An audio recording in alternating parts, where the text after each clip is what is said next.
Bueno, buenas tardes, espero que todos se encuentren muy bien. A nosotros nos corresponde el tema de Estados Unidos, su independencia, la fundación de la nación y la institución de la esclavitud. Mi nombre es Zulema Vargas y mis compañeros son Marianela Paniagua, Josué Sánchez y Héctor Rodríguez. Primero vamos a empezar con la independencia. Como ya sabemos, bueno, lo voy a dividir como en tres subtemitas: colonización, causas y guerra de independencia. Con respecto a la colonización, sabemos que Estados Unidos fue una colonia británica. Esta fue conocida como las 13 colonias y también al conjunto de las 13 colonias se le llamaba Nueva Inglaterra. Las 13 colonias son estas: Massachusetts, Nueva York, Pensilvania, Maryland, Virginia, New Hampshire, Rhode Island, Connecticut, New Jersey, Delaware, Carolina del Norte, Carolina del Sur y Georgia. Las 13 colonias, o bueno, lo que se conocía como Nueva Inglaterra, fue una de las colonias más prósperas que tuvo la corona británica. Esta se caracterizó porque tenía una economía muy estable y muy próspera. Se caracterizó también porque la vivienda, la moda, por decirlo así, la manera en que se vestían era muy llamativa. También porque tenían sistemas políticos, sistemas sociales basados en su política, en la política que tenían internamente. Desde todo momento, la colonia británica, al igual que en todas sus otras colonias, impuso impuestos a las diferentes, por ejemplo, la economía, a los diferentes comercios, a los diferentes intercambios que hacían. Y además, solían como hacer muchas intrusiones a los aspectos internos de las colonias. Ahora, bueno, hablando más específicamente de la independización, existieron diversas causas que ya se vinieron acumulando conforme pasaba el tiempo. Una de las principales causas que, como les acabo de mencionar, se venía acumulando eran los impuestos, porque conforme iba pasando el tiempo, los impuestos iban aumentando, lo cual no era del agrado para los estadounidenses, que entonces eran las 13 colonias. Además, tenían muchas limitaciones comerciales e industriales, que para hacer una economía que estaba surgiendo y que estaba intentando crecer y prosperar e innovar al mismo tiempo, estas limitaciones eran una traba que, como les menciono, no les agrada. Además de que a ellos los obligaban a pagar impuestos y no tenían una representación en el Parlamento inglés. Una de las causas, en realidad, que lo detonó fue la Guerra de los 7 años, ya que Gran Bretaña llevó a cabo esta guerra en la India contra Francia, pero esta guerra le generó demasiados gastos, por lo cual se endeudó más de lo que debería, y esto llevó a que se generaran todavía más impuestos y más restricciones para las diferentes colonias.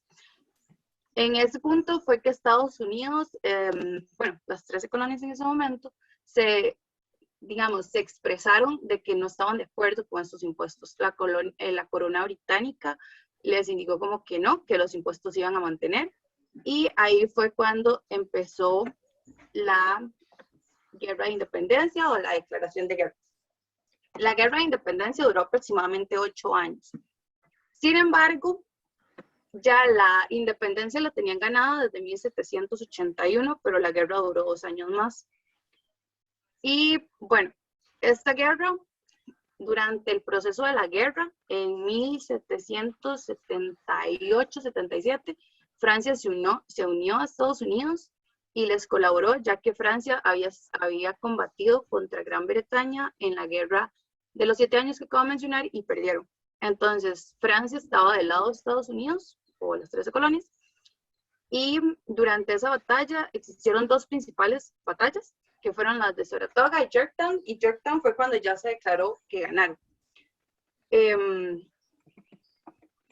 La declaración de independencia que conocemos, que se celebra actualmente el 4 de julio, en realidad sucedió aproximadamente un año después de iniciada esta guerra de independencia y fue aprobada por parte del Congreso que se dio en Filadelfia, ya para declararse que eran estados independientes de Gran Bretaña y continuar con su guerra de independencia hasta el momento de que Gran Bretaña lo aceptara.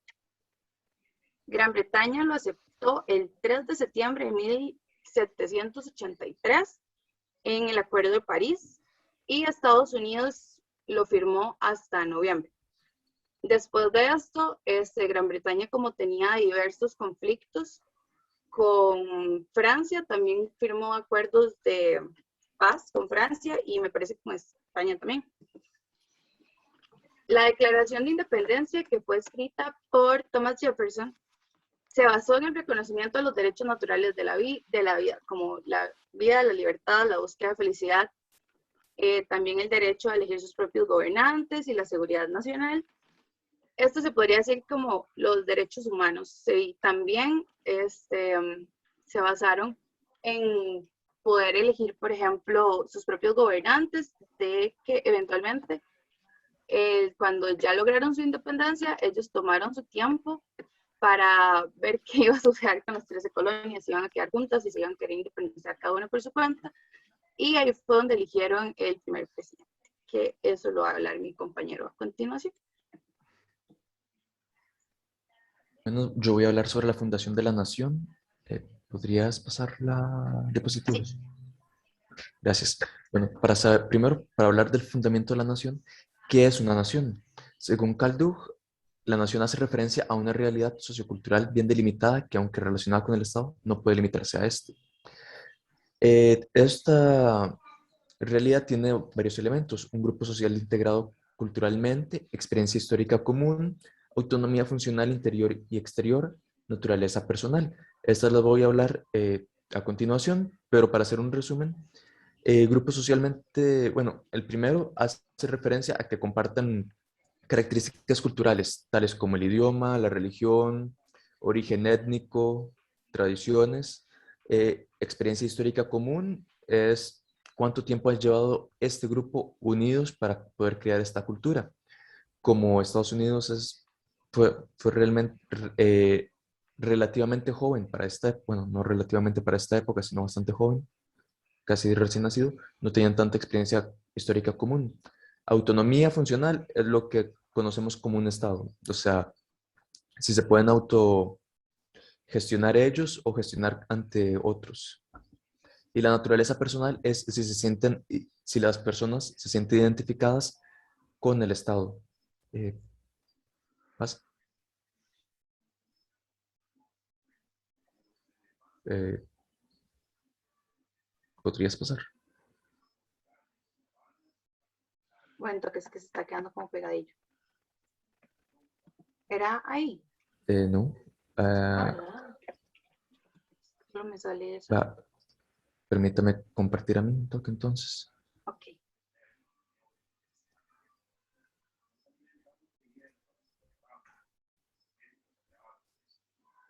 Disculpa, profe. ¿Lo están viendo Sí, ahora? Ah, sí. disculpe, probablemente es que mi internet no cargó esa parte que usted subió. Tranquila. A cualquiera les pasa. Eh, bueno, grupo social integrado culturalmente. Eh, bueno, ¿quiénes son los estadounidenses o los partícipes de esta nueva nación? La primera acta de naturalización después de la independencia nada más limita la ciudadanía a la gente de raza blanca, o sea, europeos, especialmente nórdicos, como anglosajones, escandinavos, Europa del Norte, como sí, Holanda y Prusia y los principados alemanes del norte. Eh, pero esto se deroga después de las guerras de secesión o la guerra civil estadounidense con la enmienda número 14.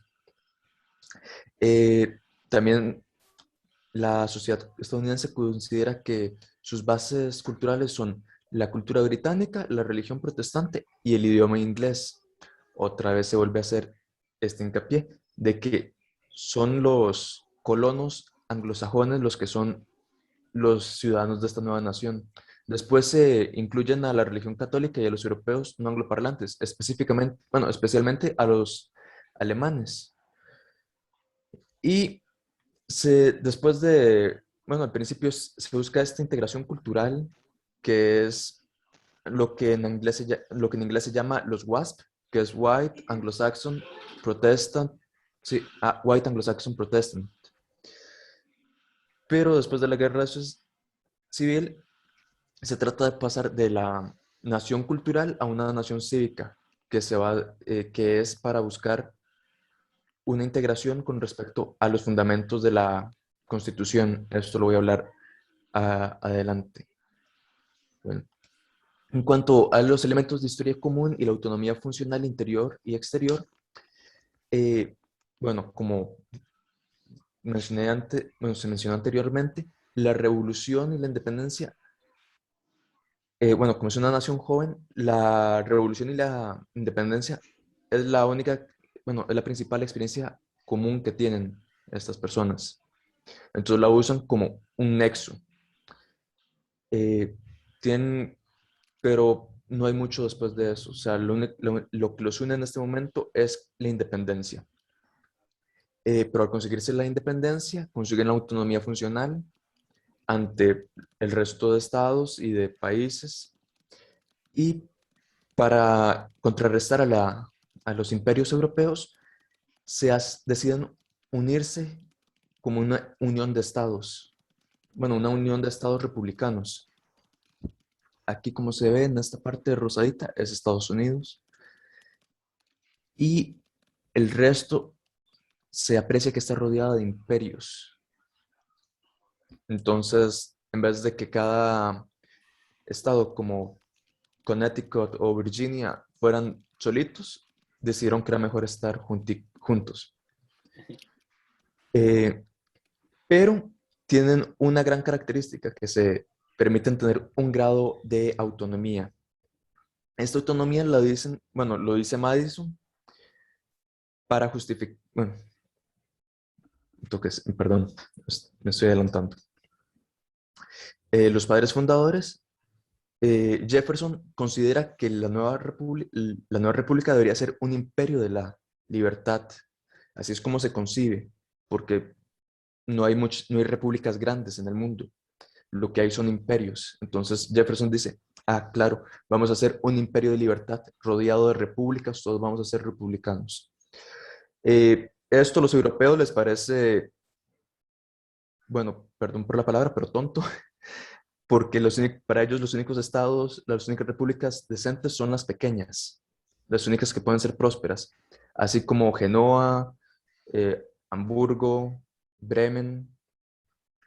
Pero Madison dice, no, vamos a hacer una unión de repúblicas y esto va a garantizar que podamos expandirnos y mantener nuestra prosperidad.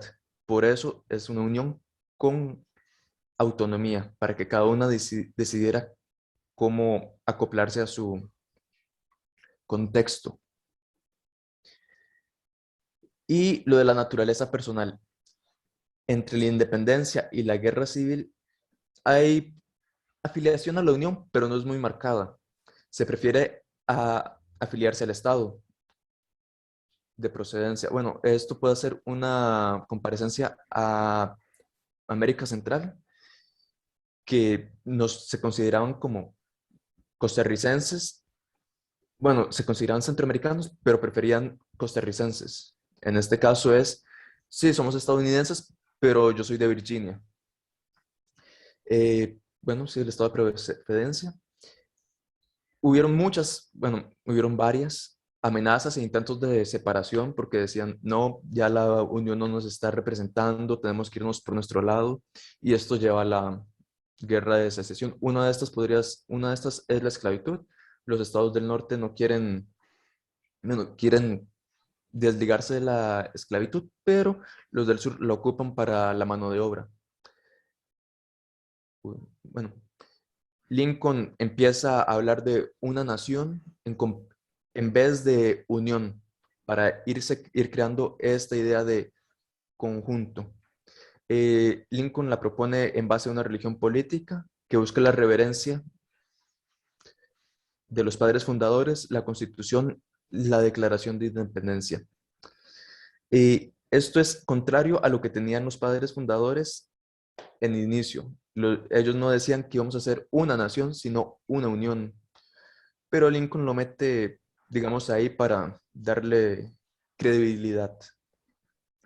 Estos valores son abstractos, por lo tanto también se une el credo hacia la libertad y a la democracia. No sé si ustedes han hablado con algún estadounidense, que ellos son muy fuertes bueno, muy radicales con respecto a los padres fundadores, la Constitución, bueno, con esta Trinidad.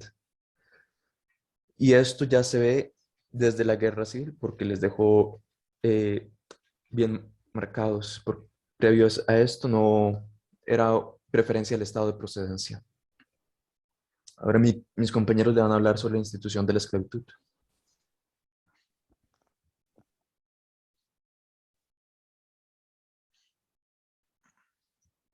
Bueno, antes que nada queríamos mencionar unos factores que favorecieron el crecimiento exponencial que hubo en el traslado de esclavos desde África a América. Entre ellos, algunos fueron la posterior guerra contra la anterior, perdón, guerra contra los británicos. Además, en estas zonas todavía había mucha resistencia de las tribus locales que vivían en América. Estas estaban muy bien organizadas, entonces es muy difícil que ellos pudieran esclavizarlos. Por eso era mejor traer esclavos desde Europa. Eh, Anterior, por favor.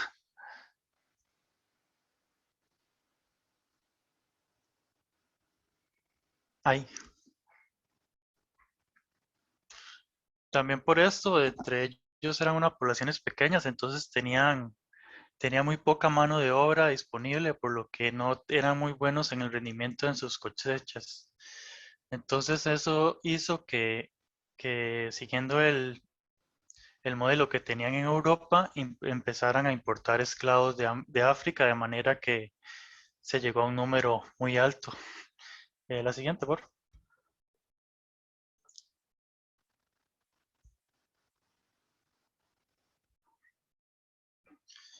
Este es un ejemplo, en la imagen se aprecia las condiciones en que se traían los esclavos acá.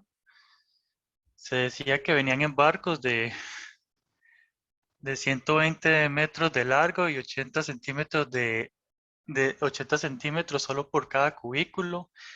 Venían en lugares donde no podían ni moverse, eran encadenados y las condiciones de salubridad eran penosas, ya que no tenían sitio para hacer sus necesidades. Además, los suicidios eran muy habituales, por lo que los esclavistas ni siquiera se esforzaban en mantenerlos vivos, ya que para ellos era más fácil que se murieran y cobrar el seguro a que gastar en mantenerlos vivos. Dale a la siguiente, por favor.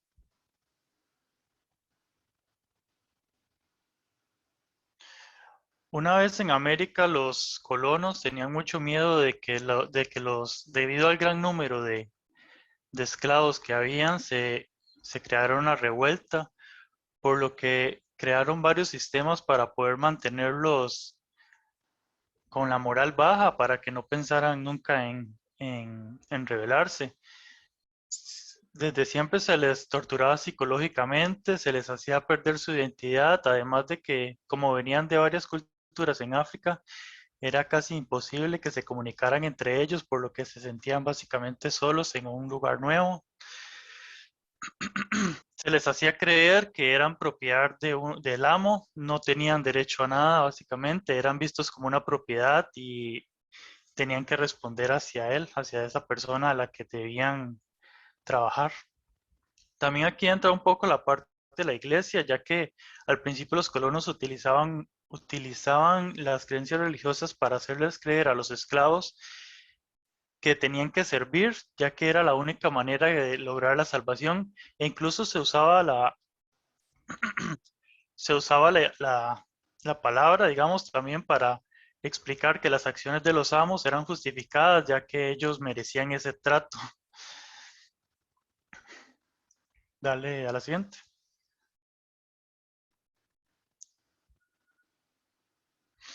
Entonces, en 1669, con las constituciones fundamentales de John Locke y Anthony Ashley, se ponen las bases, que es lo que viene siendo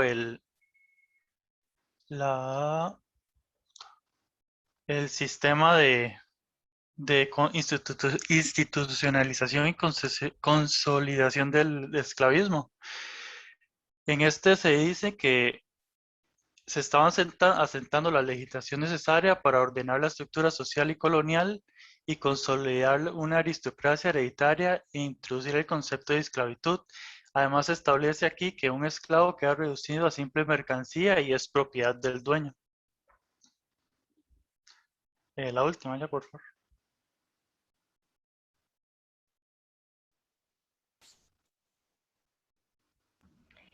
Desde una perspectiva histórica, Estados Unidos, que se ve como un país democrático y multicultural, siempre va a tener esa paradoja por todo el tema de la esclavitud, a pesar de que no era una práctica que solamente fuera europea, pero podemos ver en esa línea del tiempo que realmente no fue al inicio solamente que se trajo esclavos, sino que lo hicieron durante 4 siglos y que muchos morían, ¿verdad? De los 15.000 millones de esclavos, la mayoría se trajo en el siglo XVIII. ¿Puede pasar la diapositiva, por favor?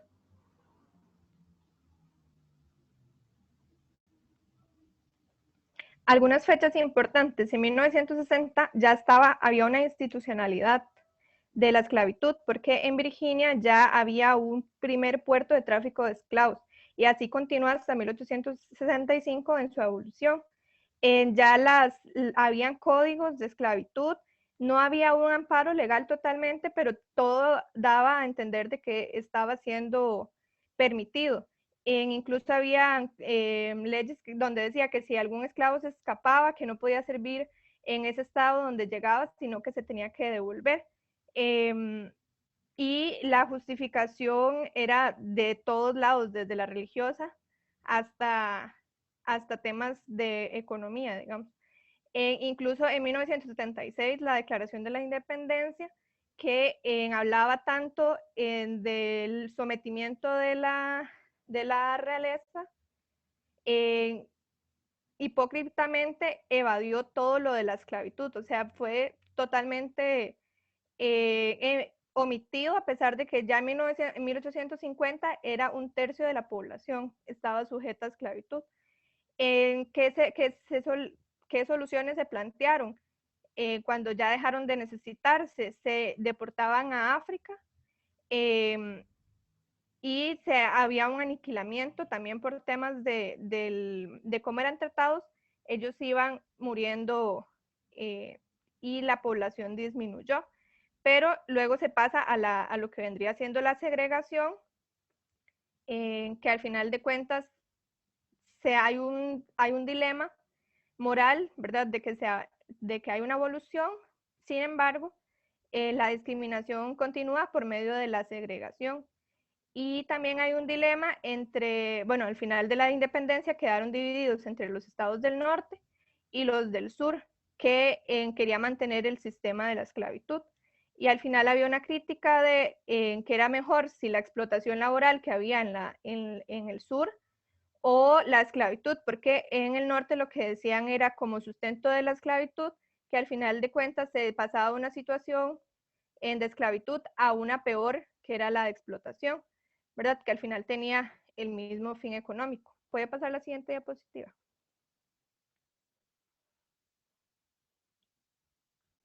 Había muchos fundamentos, ¿verdad? No los voy a decir todos porque ya estamos cortos de tiempo, pero la institución de la esclavitud se veía como natural y beneficiosa. Se utilizaron muchos referentes ideológicos de la antigüedad clásica. Se decía que aquello que perturbara el sistema instaurado, ¿verdad? Como lo que era común debía ser natural, y que los abolicionistas nada más estaban buscando la disturbia social, ¿verdad? Ellos eran como enemigos de la patria, ¿verdad? De los preceptos de los fundadores, de los padres fundadores, al querer cambiar algo que les había generado tantas riquezas, ¿verdad? Porque al final la esclavitud era mano de obra barata, por lo tanto el país iba creciendo económicamente, y cualquiera que estuviera en contra de eso estaba siendo enemigo de la patria. ¿Puede pasar la siguiente?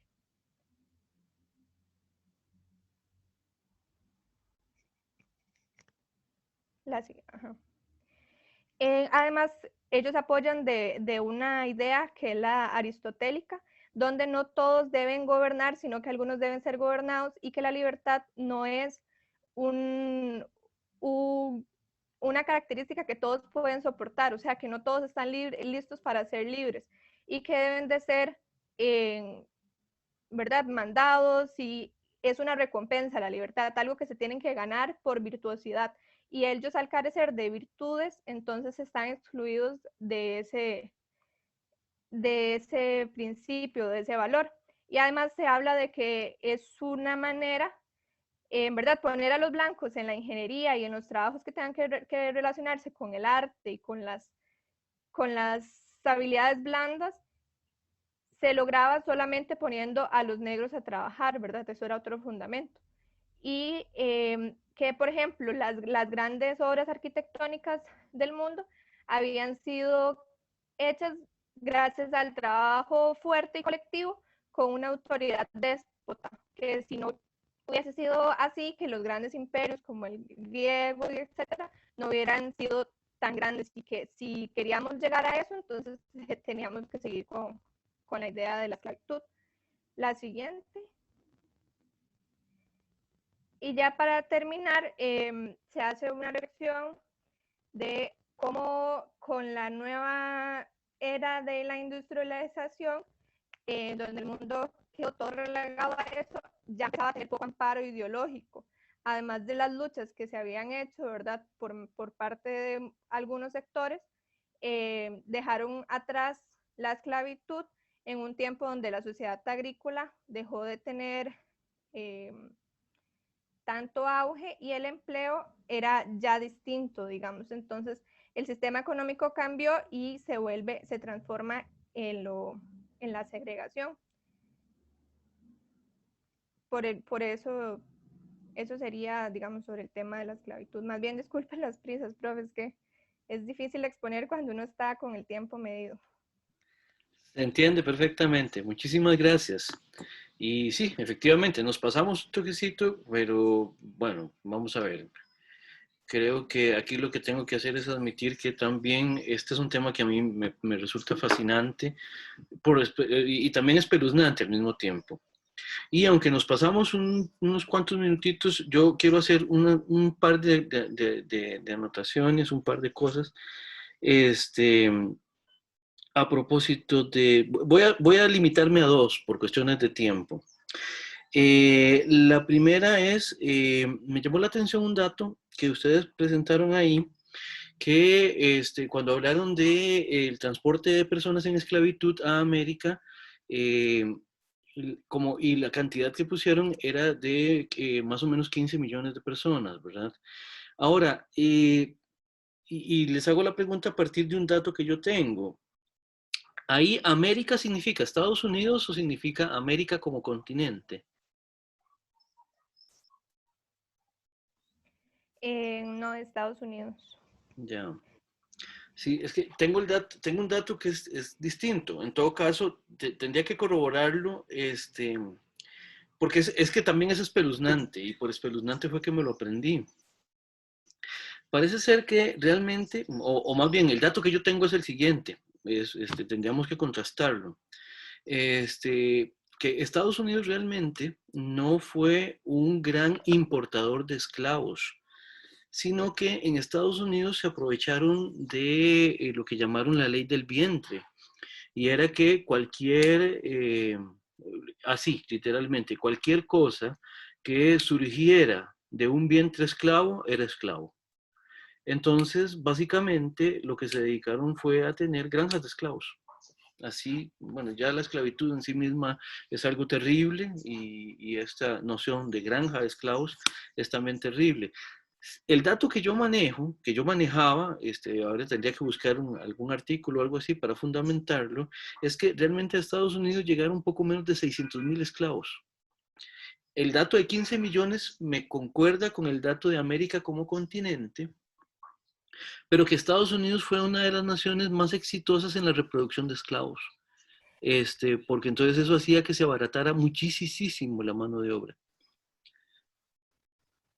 Profe, tal vez voy a hacer una corrección ahí porque tiene razón. En la ruta triangular transoceánica Ajá. que era Portugal, España, Holanda, Francia, entre 1500 y 1900 llegaron 15.000 esclavos, en 15 millones de esclavos. Ujú, Entonces ahí hago la corrección.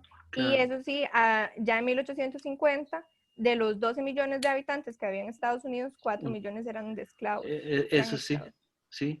Pero y eran esclavos, eran personas en esclavitud nacidas, muchas de ellas en Estados Unidos.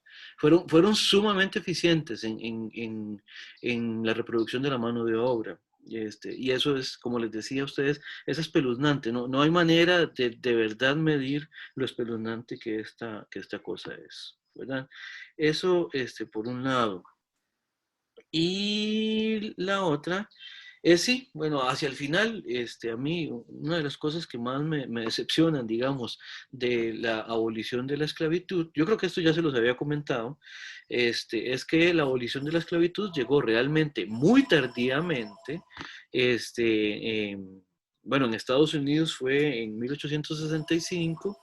Ya décadas antes había habido luchas en Inglaterra especialmente que hicieron que, por ejemplo, a partir de 1807, 1808 más o menos, el comercio de esclavos, perdón, el comercio de personas en esclavitud estaba prohibido, no la esclavitud, pero sí el comerciar personas, desde la primera década del siglo XIX. En Europa, en Inglaterra, propiamente hablando, la abolición de la esclavitud llega por ahí de la tercera década, por ahí de bien entrado ya la década de los años 30 del siglo XIX, y en Estados Unidos efectivamente la abolición se da en la década de los 1860. De hecho, Thoreau no pudo ver la abolición, aun cuando habría sido algo que le habría encantado.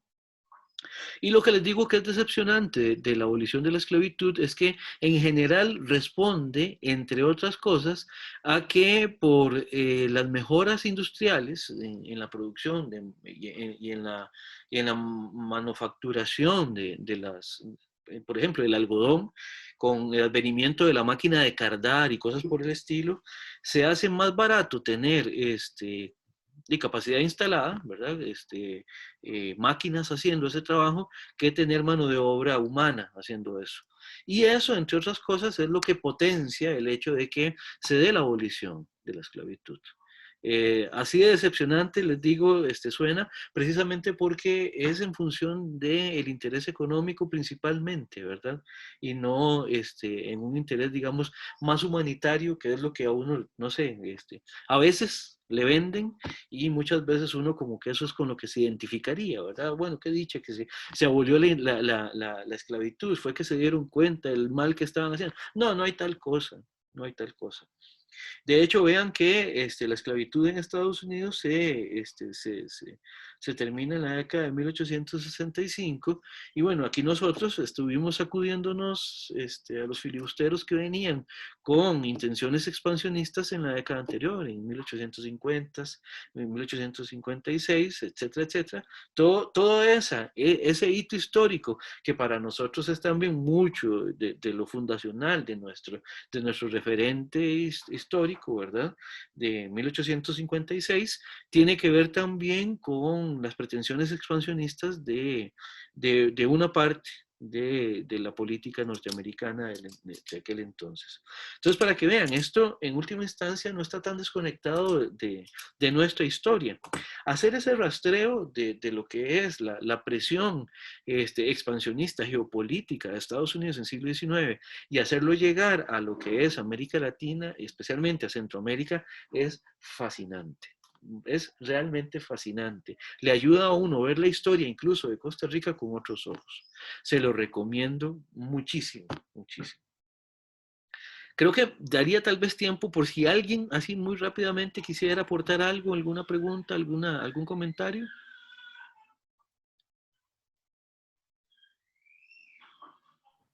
A mí me Sí. parece qué peso tiene esta historia, por ejemplo, en la realidad de los conflictos interraciales actualmente en Estados Unidos, porque uno no vivió esa historia, ¿verdad?